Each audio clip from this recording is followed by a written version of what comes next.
ติคอยคุมรู้ตัวทั่วพร้อมสติกลับมาปัญญาร่าเริงจิตใจเคยเลิ้งรู้ตัวโดยอ้อมหากปล่อยใจกายเผลอไปทุกย่อม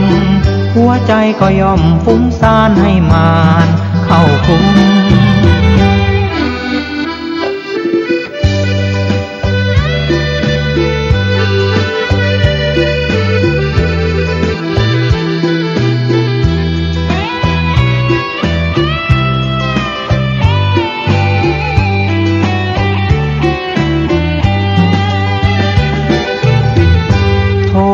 สังโทโสโมโหโมหังกำหนดไว้นะสติคอยคุ้มกำหนดใจและกายมิใช่เดาสุ่มสติคอยคุมรู้ตัวทั่วพร้อม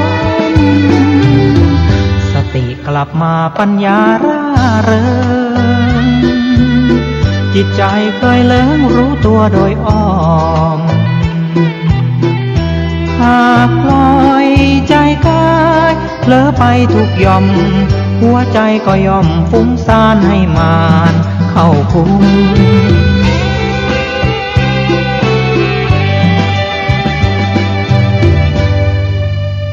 ติมาแล้วปัญญาเกิดตัณหาสวัสดีครับท่านผู้ชมและท่านผู้ฟังที่เคารพข่าวชาวบ้านเสียงธรรมเสียงข่าววันนี้ผมกาเศรษฐ์เพชรสำริดบรรณาธิการข่าวก้าวหน้านิวทีมข่าวทีมงานกับการทำหน้าที่สื่อสารมวลชนวันนี้ก็เป็นวันจันทร์ที่26มีนาคมพุทธศักราช2561ข่าวสารที่เกิดขึ้นในรอบวันจากพี่น้องสื่อมวลชนในพื้นที่เชียงใหม่ลำพูนภาคเหนือก็รายงานกันเป็นประจำก่อนเข้าข่าวธรรมะก่อนข่าววันนี้นะครับการเปลี่ยนแปลงในสิ่งที่เราจะเชื่อกันตามโหราศาสตร์เชื่อกันตามพุทธศาสตร์เชื่อกันตามไสยศาสตร์เชื่อกันตามวัฒนธรรมประเพณีท้องถิ่นนั้นก็เป็นส่วนที่เราทุกคนทุกท่านย่อมมีสิทธิ์ที่จะเชื่อจะคิดจะกระทำกันด้วยกายกรรมวจีกรรมมโนกรรมทั้ง3ทวารนั้นก็เป็นการเชื่อกรรม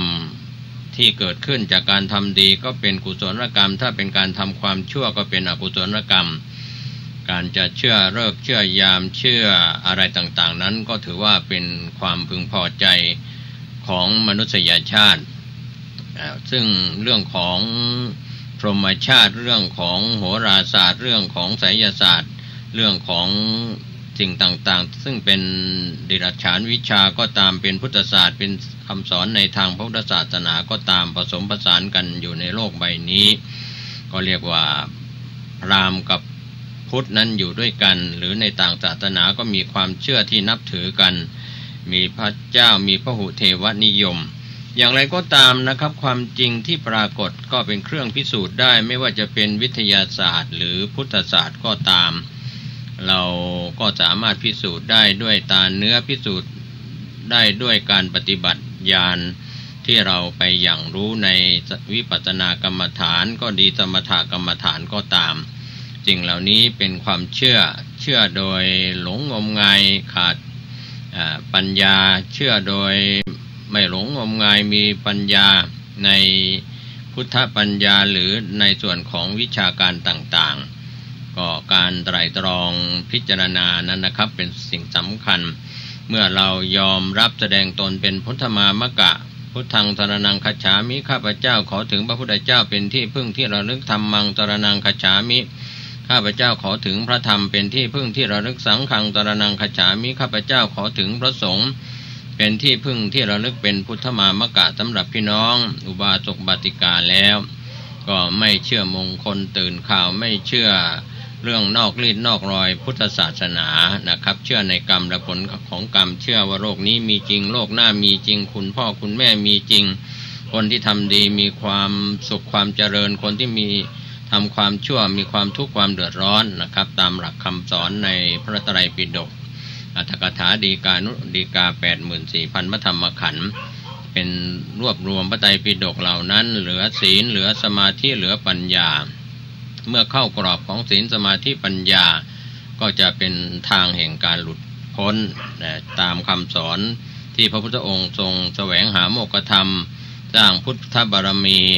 นึกอยู่ในใจประกาศออกมาและได้รับการพยากรณ์จากพระพุทธเจ้าในอดีตแล้วว่าจะมาตรัสรู้ในการภายภาคหน้าในภัตตกัปนี้ก็มีพระพุทธเจ้ามาบังเกิดขึ้นถึง5พระองค์นะครับกากุสันโธโกนาคัมมนะกัสสปะโคตมะก็ยังคงเหลือพระโพธิสัตว์พระเมตไตรยะจะได้มาบังเกิดในภัตตกัปนี้ถือว่าทั้งมนุษย์เทวดาสัตว์โลกทั้งหลายโชคดีที่เราจะได้รับแสงธรรมคำสอนที่เป็นทางหลุดพ้นนะครับก็ในส่วนของการเชื่อเรื่องราวต่างๆก็เป็นเรื่องหนึ่งนะครับที่เรามีสิทธิ์ที่จะเชื่อจะเคารพจะนับถือกัน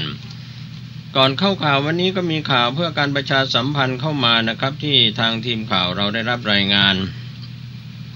ก็ในส่วนของวัดดอนจันทร์ที่ส่งเข้ามาก็มีเจ้าคุณประชานาถมุนีเจ้าอาวาสวัดดอนจันทร์แจ้งข่าวในการทำพิธีในช่วงเทศกาลสงกรานต์หรือเทศกาลปีใหม่เมืองวันศุกร์ที่13เมษายน2561เวลา 19:19 น.ก็เชิญชวนศรัทธานักศีลนักบุญและก็ศรัทธาทั้งหลายร่วมงานพิธีในการสะเดาะเคราะห์ในพิธีเพื่อความเป็นสิริมงคลในช่วงเทศกาลปีใหม่เมืองหรือเทศกาลสงกรานต์ก็ตามนะครับเชิญชวนท่านไปร่วมงานนี้ในวันศุกร์ที่13เมษายนเวลา 19:19 น.ข่าวฝากจากวัดพระธาตุอุบแก้วจามเทวีตำบลฮอดอำเภอฮอดจังหวัดเชียงใหม่ 6-8 เมษายนนี้จัดงานบวงสรวงพุทธาภิเษกปฐมสมโภชพระพุทธรูปพระชัยมงคลหลังช้างนเรศวรทั้ง3วัน6 7 8เมษายนก็เชิญท่านผู้ใจบุญก็สามารถร่วมงานบุญงานกุศลได้ที่พระสวัสดิ์ทิตาปัญโยวัดดอนจันทร์ตำบลท่าตารามอำเภอเมืองจังหวัดเชียงใหม่ได้ทุกวันนะครับก็เป็นส่วนที่เราได้รับรู้รับทราบกันอีกข่าวหนึ่งก็ได้รับข่าวแจ้งจากอาจารย์พระครูสมุวิศวัตรวรกิจโจได้ส่งรายกำหนดการในพิธีโอกาสสมโภชเชียงใหม่722ปีนะครับของเมืองเชียงใหม่ก็เป็นรายละเอียดที่ส่งเข้ามานะครับก็ขอประชาสัมพันธ์ตามรายละเอียดก็ในส่วนการไหว้สาสการะพ่อพญามังรายมหาราชณบริเวณหอคำพญามังรายมหาราชข้างที่ว่าการอำเภอเมืองเชียงใหม่ก็เริ่มกันในวันที่11เมษายน 8 นาฬิกาเป็นต้นไปก็มีพิธีขึ้นเท้าทั้ง9 นาฬิกาถึง 17 นาฬิกาก็เปิดโอกาสให้ประชาชนส่งน้ำสักการะพญามังรายมหาราชแล้วก็ส่งน้ำพระเจ้าคาคิงก็ในช่วง18:30 น.ผู้มาร่วมงานก็ลงทะเบียนแล้วก็มีดนตรีพื้นเมืองบรรเลงกล่าวต้อนรับโดยนายธานินทร์สุภาแสนอดีตผู้ว่าราชการจังหวัดเชียงใหม่อดีตผู้ว่าราชการจังหวัดลำปางนะครับแล้วก็เวลา 18 นาฬิกาเป็นต้นไปจนถึง 21 นาฬิกาก็รับประทานอาหารขันโตกชมการแสดงทางวัฒนธรรมมีนายแบบนางแบบกิตติมศักดิ์การประกวดแต่งกายพื้นเมืองงามการฟังเสวนาเรื่องฮักบ้านฮักเมืองต้องหูเรื่องพ่อพญามังรายมหาราชในวันที่12 เมษายนช่วง 7 นาฬิกาก็มีขบวนแห่พร้อมกันณขวงอนุสาวรีย์3กษัตริย์ 7 นาฬิกา 30 นาทีขบวนแห่ออกจากอนุสาวรีย์3กษัตริย์ 8 นาฬิกาขบวนแห่ถึงขวงหอพญาคำพญามังรายมหาราช 8 นาฬิกา 39 นาทีก็มีพิธีบวงสรวงสังเวยเทพพยดาอารักษ์บูชาพ่อพญามังราย 9 นาฬิกาแสดงการฟ้อนรำถวาย10 นาฬิกาพระสงฆ์10 รูปจะสวดพุทธมนต์และทำพิธีทักษิณานุปทานนะครับก็ ถวายดวงพระวิญญาณทอดผ้าป่าบังสกุลถวายจตุปัจจัยทายทานแด่พระสงฆ์อนุโมทนาถวายภัตตาหารเพลและก็แขกผู้มีเกียรติที่มาร่วมงานร่วมรับประทานอาหารแล้วก็เปิดโอกาสให้ประชาชนทั่วไปได้สักการะในวันที่12นะครับโอกาสครบรอบเมืองเชียงใหม่722ปีการสร้างเมืองเชียงใหม่นะครับก็เป็นส่วนที่ทีมข่าวก้าวหน้านิวเราได้รับรายงานเรื่องราวต่างๆก็รายงานให้ท่านได้รับรู้รับทราบกันในส่วนข่าวสารวันนี้เริ่มกันที่ข่าวในพื้นที่จังหวัดต่างๆ8จังหวัดภาคเหนือเราก็เริ่มกันที่จังหวัดน่านผู้สื่อข่าวได้รายงานข่าวกันเข้ามาที่สวนสาธารณะอ่างเก็บน้ำอำเภอปัวจังหวัดน่านนายวีรศักดิ์โคสุรัตน์รัฐมนตรีว่าการกระทรวงการท่องเที่ยวและกีฬาเปิดงานปั่นโชว์ไร้ใส่ใจสิ่งแวดล้อมเมืองวรนครต้องห้ามพลาดไปเที่ยวอำเภอปัวจังหวัดน่านก็มีนายไพศาลวิมลรัตน์ผู้ว่าราชการจังหวัดน่านนายสมชายมีเสนประธานเจ้าหน้าที่บริหารเครือเนชั่นผู้บริหารเครือเนชั่นนายยาสุชิโมริยาม่ากรรมการผู้จัดการบริษัทมิตซูบิชิอิเล็กทริกกันยงวัฒนาจำกัดนางสาวสมฤดีจิตจงผู้อำนวยการภูมิภาคภาคเหนือการท่องเที่ยวแห่งประเทศไทยททท.ร่วมกิจกรรมนี้ที่อำเภอปัวจังหวัดน่านเป็นบรรยากาศเมื่อวานนี้ข่าวต่อเนื่องจากจังหวัดแพร่นะครับที่ผู้สื่อข่าวได้รายงานกันเข้ามาก็ออกมาตรการเพิ่มในการแก้ไขปัญหาไฟป่าหมอกควันที่จังหวัดแพร่แล้วนายพงษ์รัตน์พิรมรัตน์ผู้ว่าราชการจังหวัดแพร่เปิดเผยกับทีมข่าวของจังหวัดแพร่ว่าระหว่าง15กุมภาพันธ์ถึง22มีนาคมนี้ปรากฏจุดความร้อนฮอตสปอตของจังหวัดแพร่158จุดมีปริมาณค่าฝุ่นละอองขนาดเล็กกว่า10ไมครอนเกินมาตรฐานจำนวน3วันจึงเรียกประชุมหน่วยงานที่เกี่ยวข้องแก้ไขปัญหาไฟป่าหมอกควันของจังหวัดแพร่ช่วงบ่าย15 นาฬิกาของวันที่24มีนาคมที่ผ่านมาก็ได้ออกมาตรการและสั่งการเพิ่มเติมแก้ไขปัญหา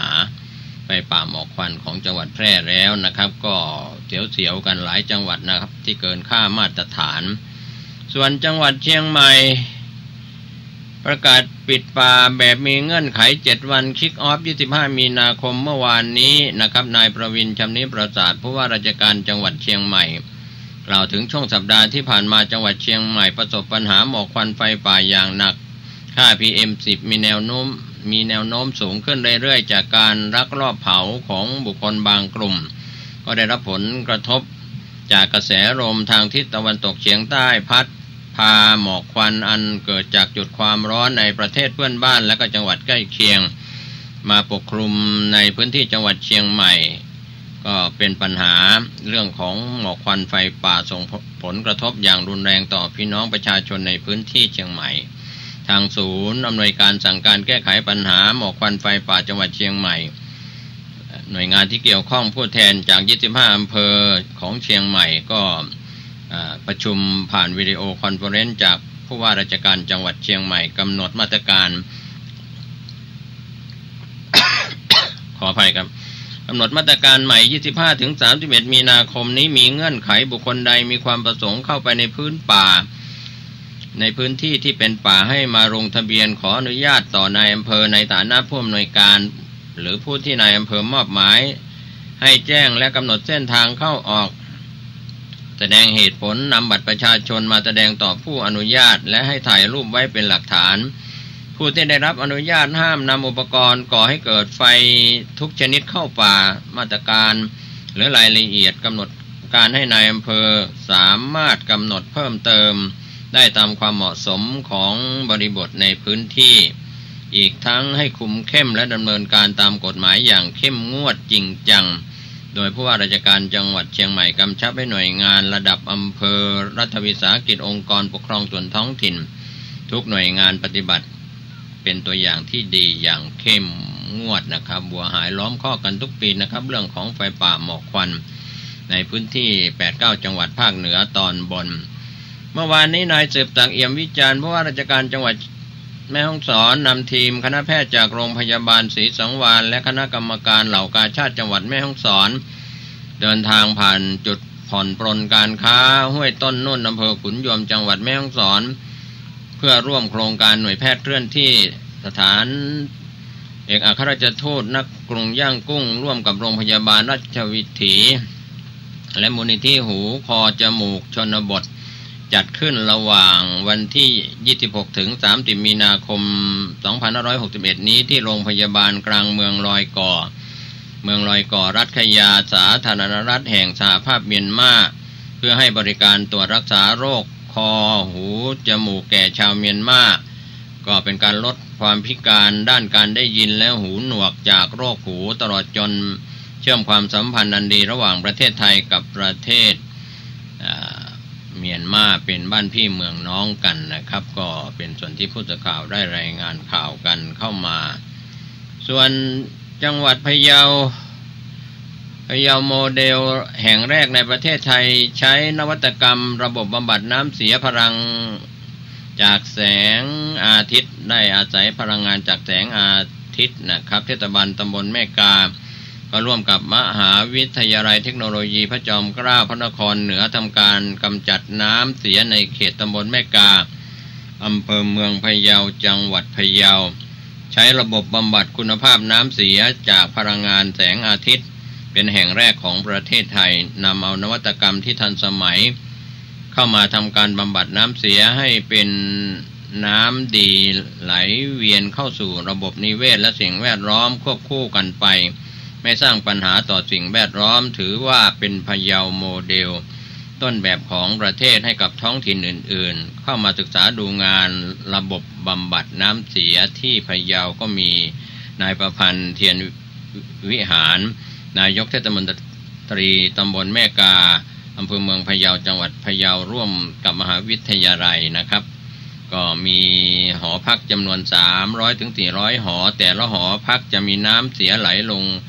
สู่ลำน้ำและแหล่งน้ำธรรมชาติ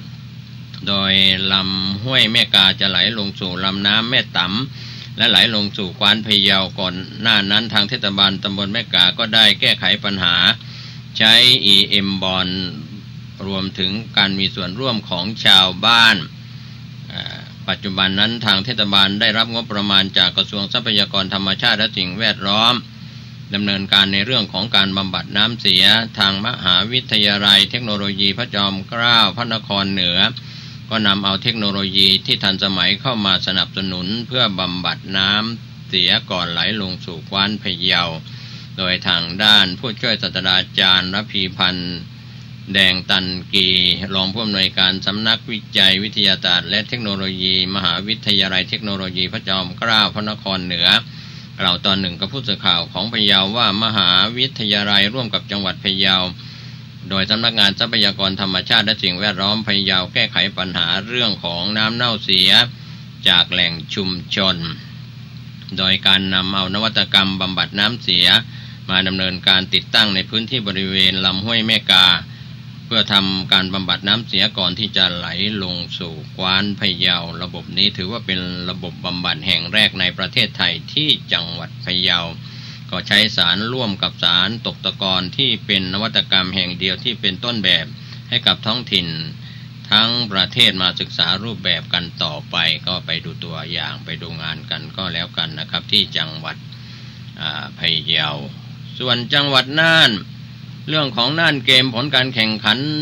ด้านกีฬาต่างๆนะครับพี่น้องสื่อมวลชนทั้งท้องถิ่นส่วนกลางก็รายงานจะสิ้นสุดการแข่งขันกีฬาเยาวชนแห่งชาติครั้งที่34น่านเกมในวันที่29มีนาคมนี้นะครับก็ยังมีเรื่องราวที่เกี่ยวข้องกับกีฬาอยู่มากในพื้นที่ของจังหวัดน่านส่วนที่ลำพูนนั้นมีงานเมื่อวานนี้กลุ่มชาติพันธุ์ไทยลื้อจาก7จังหวัดภาคเหนือจัดการแสดงสืบสานตำนานไทยลื้อและวัฒนธรรมชนเผ่าประจำปีนี้นะครับก็ที่สมาคมไทยลื้อแห่งประเทศไทยร่วมกับกลุ่มชาติพันธุ์ไทยลื้อไทยยองไทยยวนจาก7จังหวัดภาคเหนือก็มี จังหวัดแพร่ลำปางเชียงรายน่านเชียงใหม่ลำพูนพะเยานะครับจัดงานกันเป็นครั้งที่5ปีนี้ที่โรงเรียนวัดบ้านที่ตำบลบ้านที่อำเภอบ้านที่จังหวัดลำพูนนะครับก็เป็นส่วนที่ผู้สื่อข่าวได้รายงานข่าวกันเข้ามานะครับส่วนข่าวอื่นๆที่พี่น้องสื่อมวลชนรายงานในรอบวันนะครับวันนี้ก็เป็นส่วนหนึ่งของข่าวสารที่เกิดขึ้นในรอบวันสู่ท่านผู้ฟังก็เป็นส่วนเครือข่ายทางสถานีวิทยุพระพุทธศาสนาเพื่อการศึกษาและวัฒนธรรม FM 104.50 เมกะเฮิรตซ์ตั้งอยู่ที่วัดฝายหินตำบลสุเทพอำเภอเมืองจังหวัดเชียงใหม่ก็มีอาจารย์ประครูสมุวิศวัตรวรกิจโจเป็นผู้อำนวยการสถานีลิงก์สัญญาณไปยังเครือข่ายสถานีวิทยุชุมชนคนนาน้อยอำเภอนาน้อยจังหวัดน่านก็มีอาจารย์ประครูสุจินต์นันทธรรมเป็นผู้อำนวยการสถานีนะครับในช่วงข่าวชาวบ้านข่าววัดบ้านเสียงธรรมเสียงข่าวนอกจากนั้นก็ขอบคุณไปยังพี่น้องสื่อมวลชนทุกแขนงสาขาในพื้นที่8จังหวัดภาคเหนือตอนบนขอบคุณไปยังท่านผู้ชมและท่านผู้ฟัง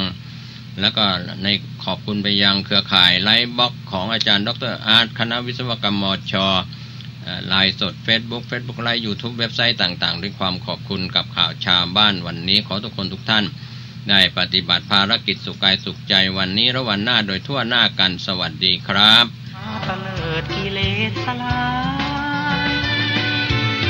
ท่านผู้ฟังที่เคารพในโอกาสวาระ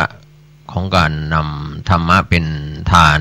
แบ่งปันความคิดดีๆวันนี้ท่านเจ้าคุณประชานาถมุนีเจ้าวาดวัดดอนจันทร์ตำบลท่าตารามอำเภอเมืองเชียงใหม่กล่าวถึงความสุขความทุกข์ย่อมเป็นสภาวธรรมเกิดขึ้นตั้งอยู่ดับไปเป็นคำสอนดีๆดังนี้ขอเจริญพรผู้ฟังรายการสถานีวิทยุแห่งนี้มนุษย์ทุกคนมีความรู้สึกเหล่านั้นมันเป็นเพียงแค่ระยะเวลาอันสั้นดั่งกลิ่นวาเป็กไอเป็กที่เราสูดดมทางจมูกความรู้สึกที่นี้หมายถึงความทุกข์ความทุกข์ความสุขความรู้สึกว่าทุกข์ความรู้สึกว่าทุกข์ทั้งความสุขความทุกข์ที่มันเกิดขึ้นกับชีวิตของเรามันมีระยะเวลาอันสั้นดั่งกลิ่นวาเป็กไอเป็กที่สูดดมทางจมูกเมื่อเรารู้เช่นนี้เราต้องพิจารณาโดยใช้หลักธรรมะก็คือความอดทนไปควบคุมความทุกข์ไปควบคุมความสุขที่เรารู้สึกว่าทุกข์รู้สึกว่าสุขถ้าเราใช้ความอดทนกำหนดควบคุมความทุกข์และความสุขได้สภาวะจิตเราตัวตนเราก็จะอยู่เหนือความสุขความทุกข์ชีวิตเราก็จะไม่มีทุกข์ชีวิตเราก็จะไม่มีสุขเพราะฉะนั้นเราต้องนั่งสมาธิเจริญจิตภาวนาพิจารณาจงเกิดปัญญาแล้วเราจะพิจารณาว่าสุขมันเปลี่ยนแปลงทุกข์มันเปลี่ยนแปลงความรู้สึกว่าทุกข์ความรู้สึกว่าสุขมันเป็นอนิจจังหมายถึงมันเกิดแล้วเปลี่ยนแปลงเมื่อเรารู้ว่าการเปลี่ยนแปลงมันเกิดเราจะต้องอยู่เหนือการเปลี่ยนแปลงเราจะต้องอยู่เหนือการเปลี่ยนแปลงเราจะอยู่เหนือการเปลี่ยนแปลงได้เราจะเป็นต้องบำเพ็ญเพียรภาวนาด้วยพระวิปัสสนากรรมฐานพระวิปัสสนากรรมฐานจะยกระดับจิตเราให้เกิดปัญญาเมื่อจิตเรามีปัญญาจิตเราก็จะอยู่เหนือความสุขความทุกข์และความสุขไม่สามารถทำให้เราสะเทือนและหวั่นไหวได้มนุษย์จำนวนมากมีความรู้สึกเกินความจำเป็นจึงเป็นอุปสรรคเป็นปัญหาต่อการดำเนินชีวิตวันหนึ่งหงุดหงิดไม่รู้กี่ร้อยครั้งวันหนึ่งดีใจไม่รู้กี่ร้อยครั้งดีใจเสียใจความรู้สึกเหล่านี้มันอยู่ภายใต้การเปลี่ยนแปลงมันครอบงำดวงจิตใจเราตลอดเวลาเพราะเราขาดปัญญาเมื่อเราขาดปัญญาเราไม่ได้เจริญจิตภาวนาเราจะขาดปัญญาเพราะฉะนั้นเราต้องสร้างปัญญาทำลายอารมณ์ความรู้สึกของเราเพราะเรามีปัญญาแล้วเราจะเข้าถึงอารมณ์จิตใจของเราถ้าเราเข้าถึงจิตใจของเราแล้วเราก็จะเกิดปัญญาญาณปัญญาเมื่อปัญญามันเกิดแล้วความสุขก็จะไม่สามารถครอบงำจิตใจเราได้ความทุกข์ก็ไม่สามารถครอบงำจิตใจ เราได้เมื่อความทุกข์ไม่สามารถครอบงำจิตใจความสุขไม่สามารถครอบงำจิตใจเวลาเราจะคิดจะพูดจะกระทำการใดๆมันก็ง่ายมันสะดวกมีทรัพย์มีสมบัติจะทำการใดๆชนะสำเร็จเพราะฉะนั้นท่านทั้งหลายความสุขความทุกข์เป็นอุปสรรคเป็นปัญหาต่อการพัฒนาชีวิตของเราความสุขความทุกข์มันทำลายคุณภาพชีวิตของเราเพราะฉะนั้นเราต้องเกิดมาแล้วเราต้องทำลายความสุขความทุกข์ที่เกิดขึ้นสุขมันก็เปลี่ยนแปลงทุกข์มันก็เปลี่ยนแปลงสุขมันก็เป็นกิเลสทุกข์มันก็เป็นกิเลสสุขมันก็เป็นอนิจจังทุกข์มันก็เป็นอนิจจังเมื่อเราเข้าใจที่นี้เราต้องอยู่เหนืออนิจจังเราต้องอยู่เหนืออนิจจังหรือเราต้องอยู่เหนือการเปลี่ยนแปลงหรือเราต้องเข้าใจการเปลี่ยนแปลงขอเจริญพรก็เป็นเสียงจากท่านเจ้าคุณประชานาถมุนีเจ้าวาดวัดดอนจันทร์ท่านได้มีธรรมเมตตากล่าวเรื่องของความสุขความทุกข์เป็นทุกขังอนิจจังอนัตตาทุกข์ทนอยู่ไม่ได้อนิจจังตั้งอยู่ไม่ได้อนัตตาบังคับบัญชาไม่ได้นะครับท่านก็ถือว่าเป็นประธานสงฆ์ในการดูแลเด็กผู้ด้อยโอกาส770ชีวิตในปี2561ทั้งหญิงทั้งชายที่วัดดอนจันทร์ตำบลท่าสาราอำเภอเมืองเชียงใหม่ก็ได้รับการอุปถัมภ์จากศรัทธาประชาชนทั้งภายในประเทศและต่างประเทศอุปถัมภ์อุปการะเด็กด้อยโอกาสเด็กกำพร้า34ปีนะครับท่านที่จะร่วมบุญร่วมกุศลสร้างบุญบารมีทางวัดดอนจันทร์เราไม่ได้รับงบประมาณจากแผ่นดินเข้ามาสนับสนุนแต่ได้รับทุนคือศรัทธาของพี่น้องประชาชนทั้งคนไทยและชาวต่างชาติเลี้ยงอุปการะเด็กจากปีแรกจนถึงปีนี้เป็นปีที่34ด้วยความเมตตาอุปถัมภ์นะครับสร้างคนสร้างชาติสร้างพัฒนาจิตใจของเยาวชนวันนี้ก็จะเป็นผู้ใหญ่ที่ดีในวันข้างหน้าขอให้ท่านได้บุญได้กุศลสุขกายสุขใจโดยทั่วหน้ากันสวัสดีครับท่านผู้ฟังที่เคารพวันนี้ผมกาเศรษฐ์เพชรสำริดวิทยากรก็แบ่งปันความคิดดีๆสู่ท่านผู้ฟังนานาทัศนะหลากหลายเรื่องราวต่างๆที่คนเราเกิดมาบนโลกใบนี้อาจจะมีความคิดที่แตกต่างกันไม่เหมือนกันที่เรียกว่านานาจิตตังหรือว่านานาทัศนะมองกันคนละมุมมองคนละแง่นะครับแต่ว่าโลกใบนี้ที่เราเรียกว่ารูปโลกโลกคือที่เราได้อาศัยอยู่นะครับแผ่นดินภูเขาต้นไม้แม่น้ำลำคลองก็ดีรวมไปถึงสัตวโลกโลกที่มีสัตว์หมู่สัตว์อาศัยอยู่ไม่ว่าจะเป็นสัตว์4 เท้า2 เท้ามากเท้าหรือไม่มีเท้าก็แล้วแต่นะครับก็ทั้งคนทั้งมนุษย์ทั้งสัตว์เดรัจฉานครับกุ้งหอยปูปลาที่อยู่ในดินในน้ำในอากาศก็แล้วแต่นะครับสัตว์ตัวเล็กๆจนถึงใหญ่เป็นสัตว์ที่ใหญ่คือสัตว์เดรัจฉานจะเป็นช้างเป็นอะไรก็แล้วแต่ที่เราได้เห็นภาพข่าวและข่าวก็ต้องการความเป็นอิสระนะครับช้างที่อยู่ตามธรรมชาติก็ย่อมจะออกหากินในเขตป่าในเขตอุทยานแห่งชาติในเขตป่าที่มีเจ้าหน้าที่ดูแลอยู่นะครับก็ถือว่าเขาก็ต้องการความเป็นอิสระมีโขลงช้างมีครอบครัวมีพ่อแม่ลูกนะครับก็เรียกว่าชีวิตของสัตว์เดรัจฉานนั้น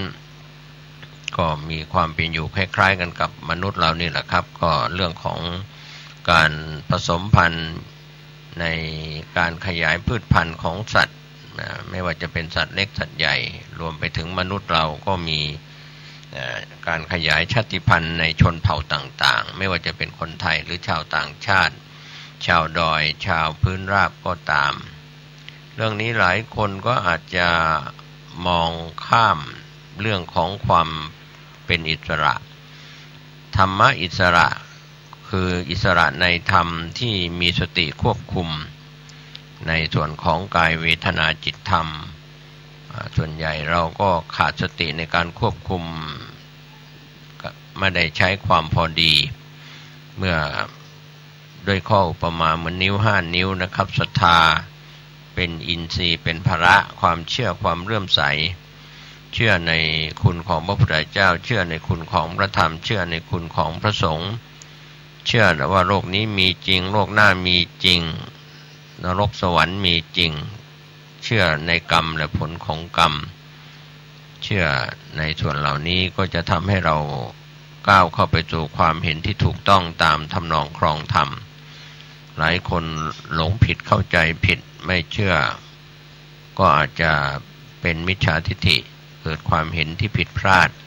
เช่นไม่เชื่อบุญไม่เชื่อบาปไม่เชื่อกรรมไม่เชื่อนรกไม่เชื่อสวรรค์ไม่เชื่อครับก็เชื่อแต่วิทยาศาสตร์ที่จะพิสูจน์ได้นั้นก็เป็นส่วนหนึ่ง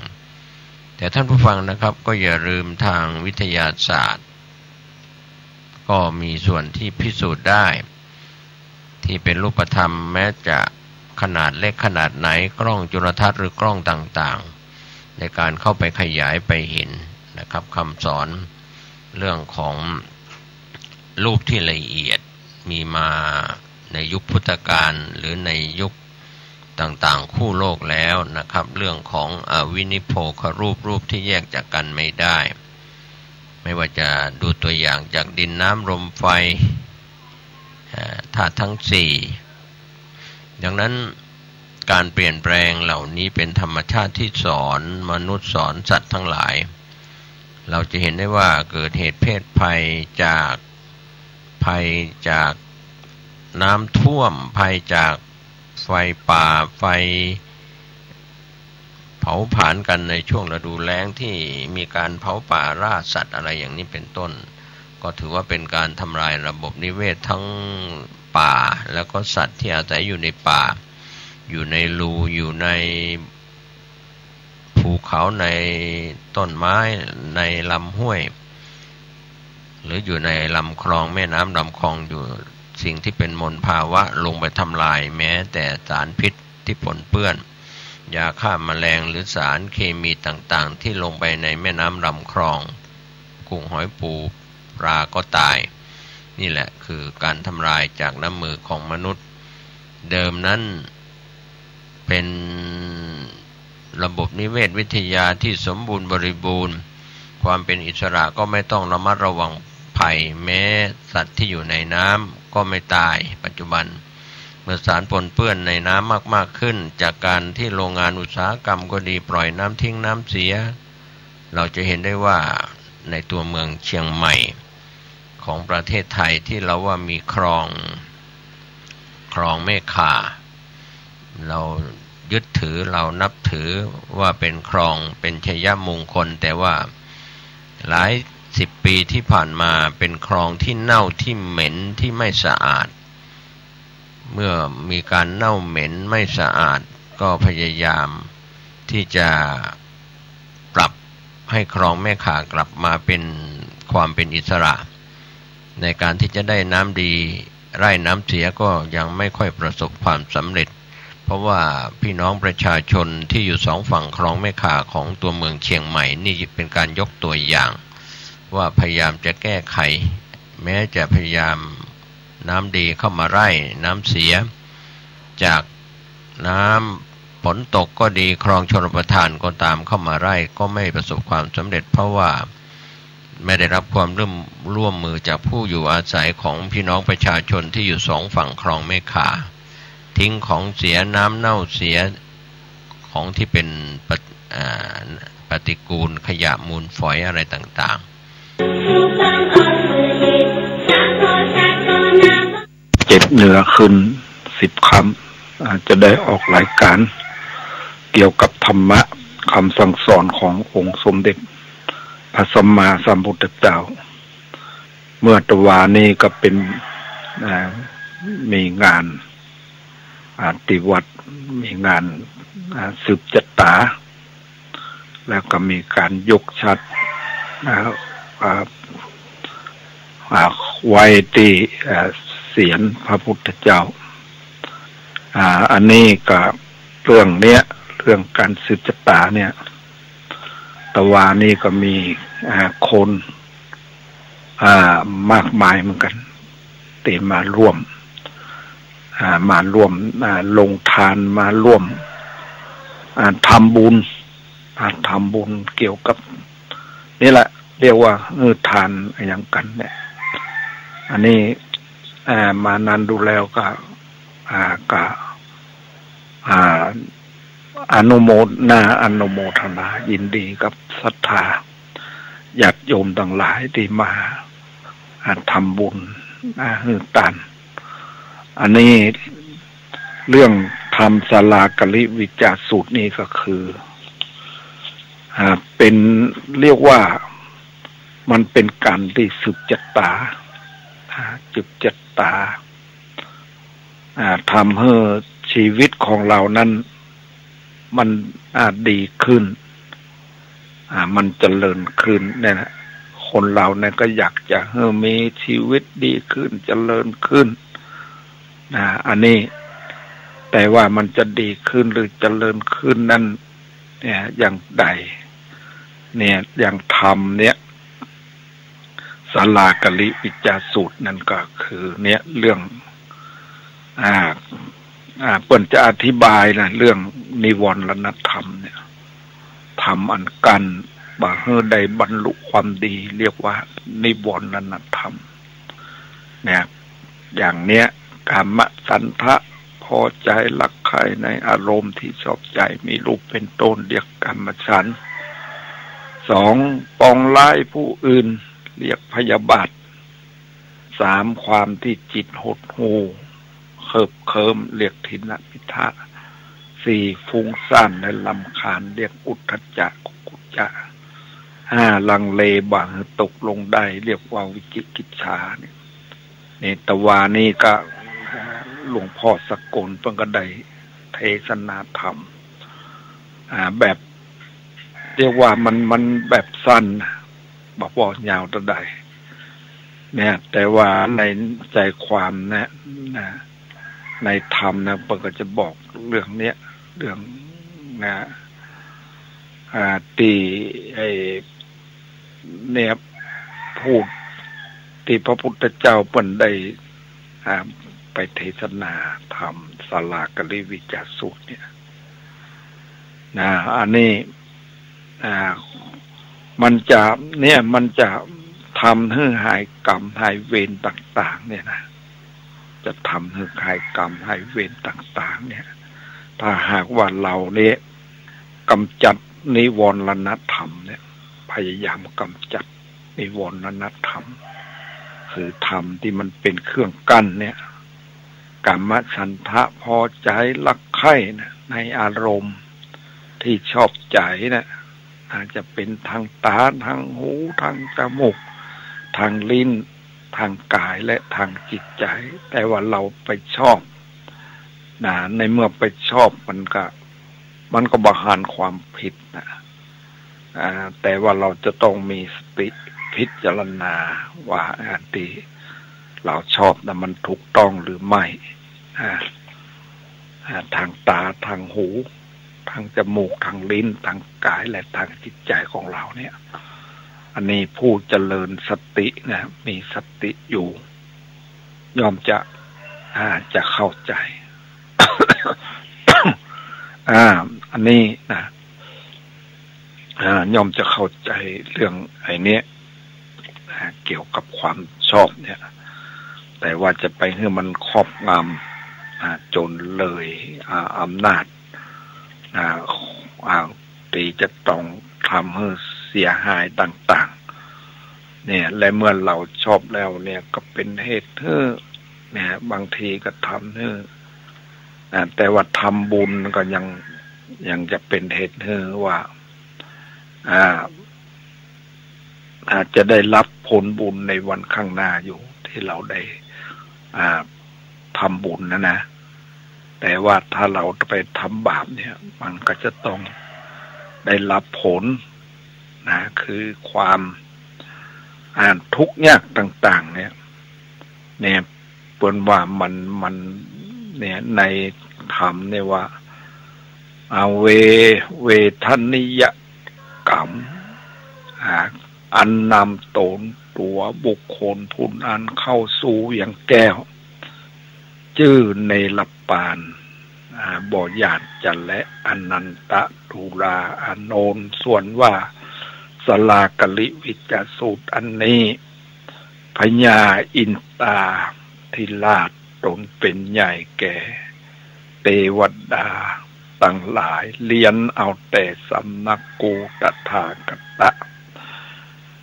ได้แล้วก็นำไปเป็นตีเปิ้งไว้กับตนกับใจสังวาสสวัสดิ์ใหญ่จำเริญภาวนาไปทุกวันทุกคืนบ่ให้ขาดเป็นขนาดเตี้ยงทุกวันและก็สั่งสอนเทวดาก็สั่งสอนเทวบุตรและเทวดาให้ขึ้นใจไว้เป็นติดจ้างติเปิ้งแก่ตนอย่าขาดอย่าให้หลงลืมเอาไว้สังวาสสวัสดิ์ใหญ่ไปตลาดต่อเต่าเสียงอายุแห่งตนยุโคนวันนั้นและดูกลาโนนส่วนว่าสลากลิวิจสูตรอันนี้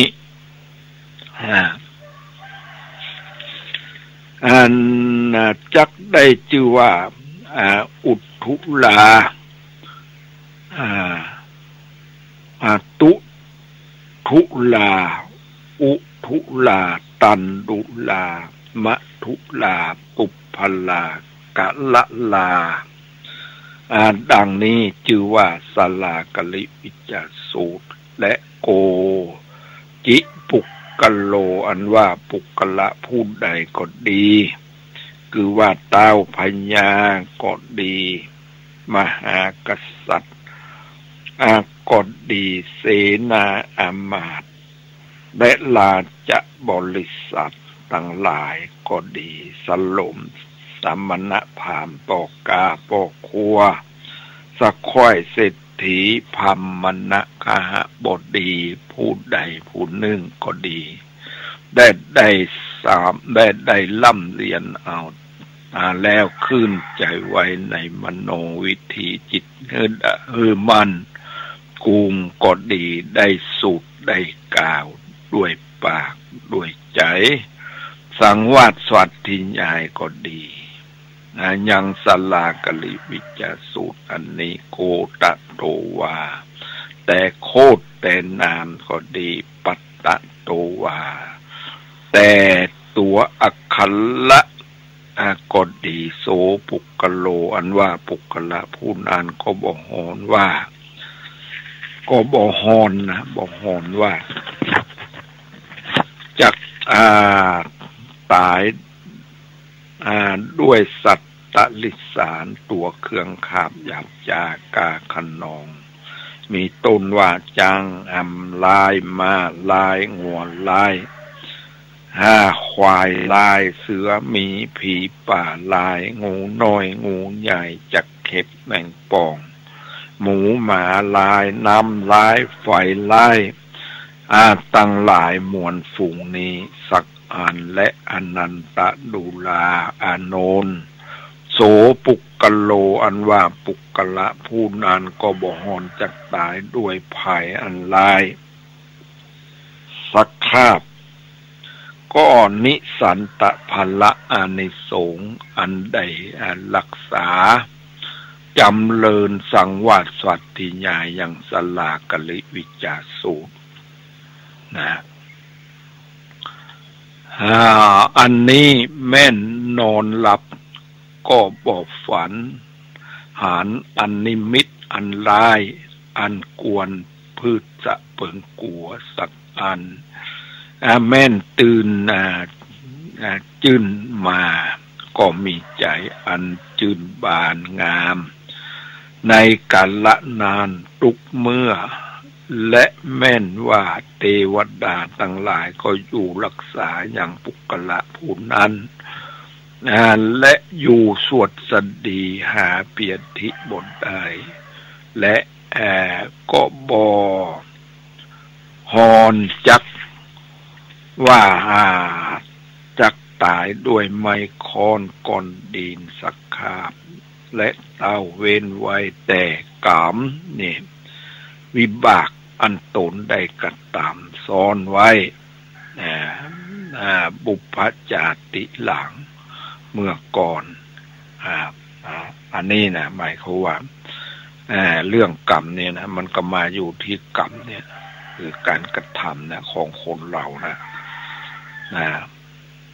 เราเนี่ยถ้าเอาเนี่ยทำกรรมใดก็ย่อมจะได้รับกรรมนั้นเนี่ยทำอย่างใดมันจะเป็นอโหสิกรรมเนี่ยคือว่าคือมันพ้นจากกรรมจากเวรต่างๆเนี่ยคือมันกรรมหนักก็เป็นกรรมเบานี่จะทำอย่างใดอันนี้ก็ต้องมีสติพิจารณาในเรื่องธรรมเนี่ยธรรมเป็นว่ามันก็จะหายจากกรรมจากเวรนะอย่างเรื่องกรรมเรื่องเวรเนี่ยอย่างเรื่องเกี่ยวกับเนี่ยอย่างเรื่องราวของการกินสลากเนี่ยต้นเหตุมันก็คือเรื่องเนี่ยเรื่องกรรมเรื่องเวรกันเนี่ยมันผูกกันมาเป็นหลายชาติแล้วมันผูกกันมาตลอดถึงเป็นสัตว์ดิรัจฉานเนี่ยถึงเป็นเนี่ยเป็นไก่เป็นแมวเป็นเสือเป็นเนื้อนี่ตลอดถึงมาเป็นมนุษย์มาเป็นมนุษย์แล้วก็นี่สมัยนั้นก็ได้เรียกว่าได้ไปพบพระพุทธเจ้าที่เมื่อที่เนี่ยนะพระพุทธเจ้าที่ในเวลุวันหรือว่าสาวัตถีสาวัตถีไปพบพระพุทธเจ้าที่เมืองสาวัตถีเนี่ยก็เข้าไปเนี่ยเรียกว่าเข้าไปหาพระพุทธเจ้าเนี่ยพระพุทธเจ้าเปิ้นกับแล้วว่าเนี่ยเขาจะบ่ให้เข้าไปนะจะบ่ให้นางยักษินีเข้าไปเนี่ยจะพยายามไปสกัดกั้นไว้แต่พระพุทธเจ้าก็บอกให้พระอานนท์ไปให้เขาเข้ามาได้ในเมื่อเข้ามาแล้วเนี่ยอย่างว่าเนี่ยเมื่อพบพระพุทธเจ้าแล้วเนี่ยพระพุทธเจ้าเบิ่งก็ถามนะว่าทำไมถึงต้องไปนั่นกันไปผูกกรรมผูกเวรกันอันนี้ในเมื่อพระพุทธเจ้าเพิ่นนั้นถามอย่างนี้แล้วก็เขาก็มีเรียกว่าได้พบพระพุทธเจ้าแล้วก็มีความเชื่อมีความเลื่อมใสในที่สุดแล้วก็บอกว่าต่อไปนี้นะเราจะต้องนั้นแล้วนะเราบัดนั้นกันแล้วมาไปสั่งกรรมสั่งเวรกันแล้ว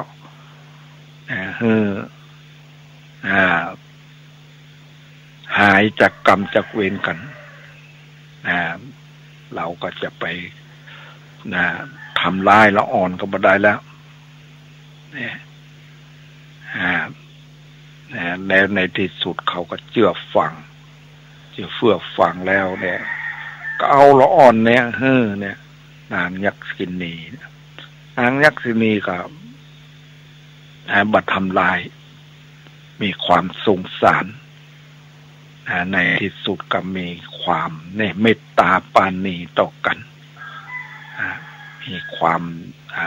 ดีต่อกันเนี่ยอันนี้ในธรรมนี่มีนะแผ่เมตตาไมตรีซึ่งกันและกันเนี่ยในธรรมสลากลิวิกตสูตรนี่ก็มีไหนมันก็อธิบายไว้นี่ในที่สุดแล้วก็เนี่ย ก็เป็นผลดีที่ได้พบพระพุทธเจ้าแล้วพระพุทธเจ้าได้แสดงธรรมในเมื่อ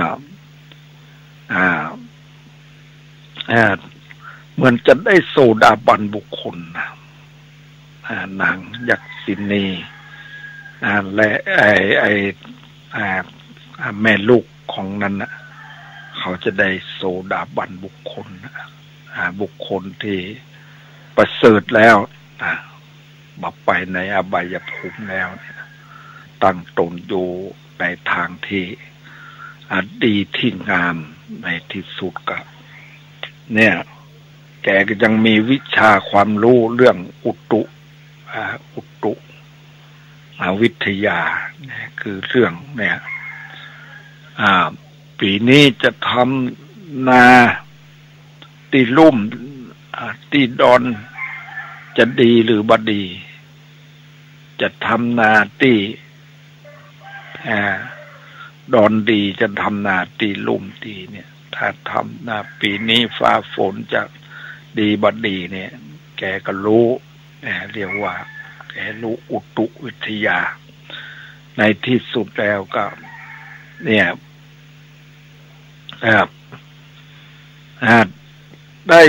ได้ผู้ที่นั้นก็ได้ทำเกษตรกรรม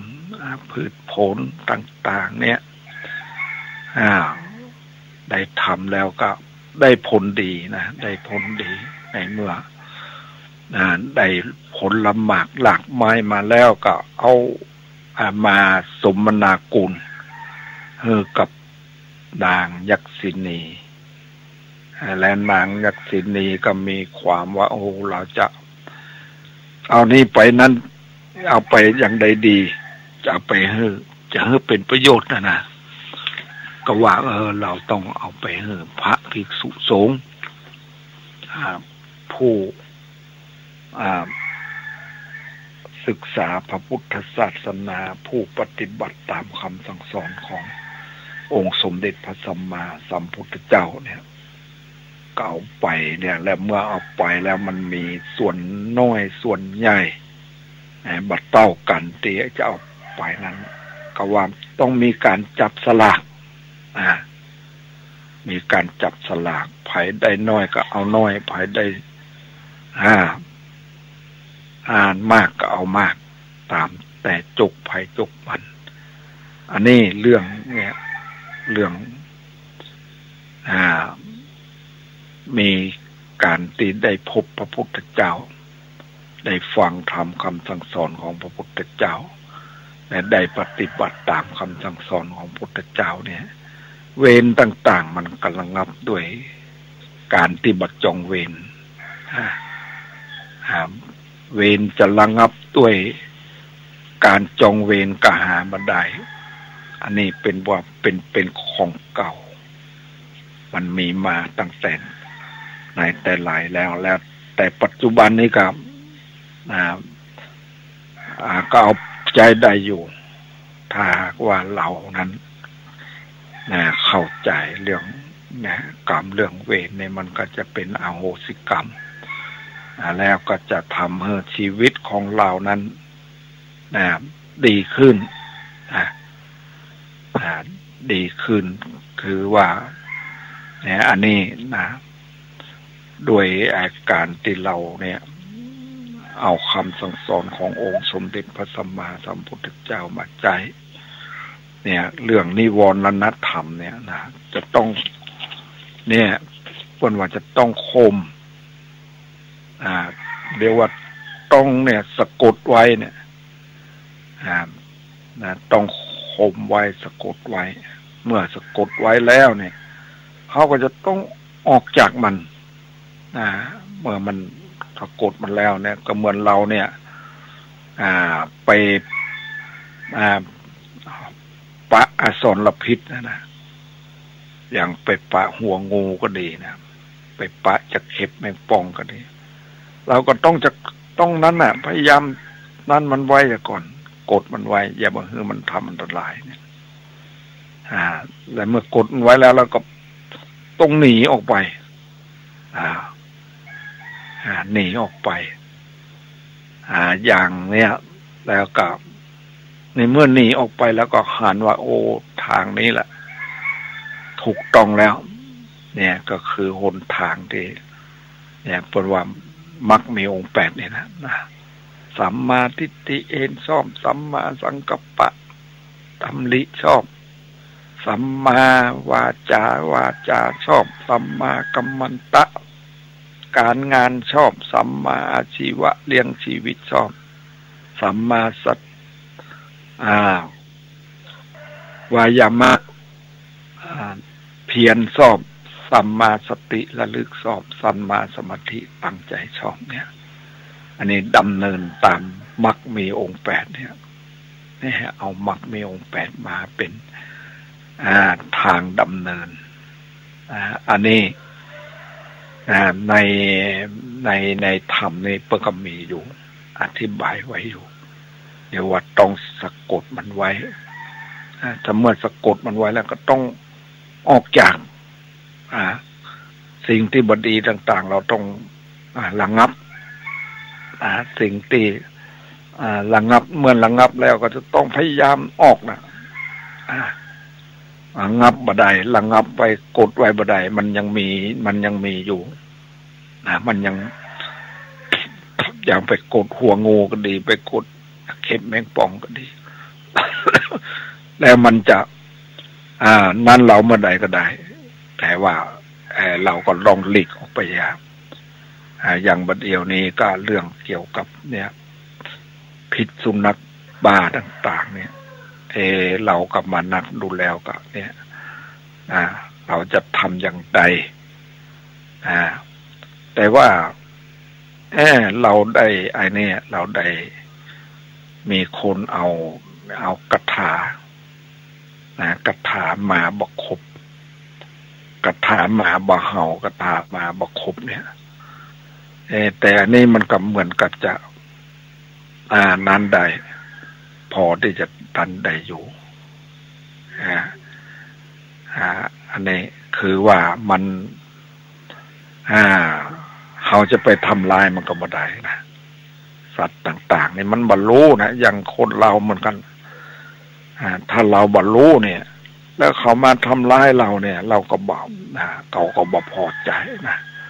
สัตว์ต่างๆก็เหมือนกันเราจะไปทำลายชีวิตอย่างนั้นอย่างนี้มันก็ไม่ได้นะแต่ว่าเราจะต้องหาวิธีอย่างใดแก้ไขมันเพราะว่าสัตว์อย่างเฮาดูเนี่ยสัตว์ต่างๆมันนั่นกันนั่นมันเป็นกรรมเป็นเวรกันอย่างเฮาหันสัตว์โลกต่างๆเนี่ยแต่ว่าเราเนี่ยเป็นผู้ที่มีสติปัญญาดีเราเกิดมาเป็นมนุษย์เรามีนั้นมีความรู้มีความสามารถกว่าสัตว์เดรัจฉานเนี่ยมันบรรลุสัตว์ต่างๆเนี่ยมันก็จะต้องอาศัยผู้ที่รู้ช่วยเหลือให้มีชีวิตอยู่รอดปลอดภัยเนี่ยอันนี้เรื่องเนี่ยเรื่องการสืบชะตาการทำให้ชะตาของเราดีขึ้นนั้นจะทำอย่างไรนี่ก็คือต้องละบาปกรรมต่างๆแล้วก็มาหันหนต่างที่ดีที่งามแล้วเราก็ประพฤติปฏิบัติตามที่เฮารู้เนี่ยดำเนินไปสู่เนี่ยจุดหมายปลายทางแล้วก็จะทำให้มีพลังมีกำลังขึ้นตะวานี่ก็มีหลวงพ่อพระเทพปริยัติมาเป็นประธานเพื่อนก็มีเจตนาดี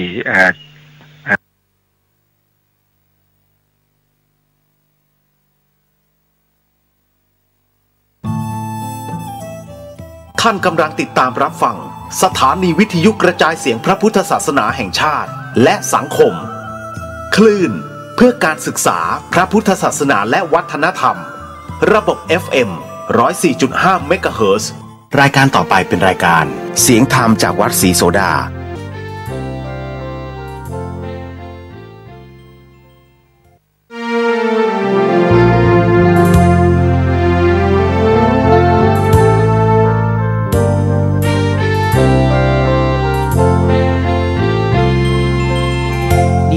นถิ่นดงธุรกันดารมีนามเรียกขานของศิษย์พระตถาคตผู้ออกเผยแผ่ธรรมะแก่ทุรชนมิให้มองมนปลดทุกข์ด้วยทางธรรมธรรมจาริกธรรมจาริกธรรมจาริกถึงอยู่กลางป่าหรือว่ายอดดอยท่านไม่เคยถอยเฝ้าคอยชี้นำให้ใช้ธรรมะขององค์พระพุทธธรรมให้ใจสุขล้ำน้อมนำทำกรรมดีธรรมจาริกธรรมจาริกธรรมจาริกเร่งพัฒนาการอยู่การกิน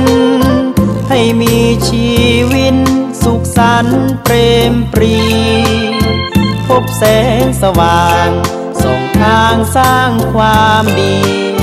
ให้มีความสุขความทุกข์หายไปธรรมจาริก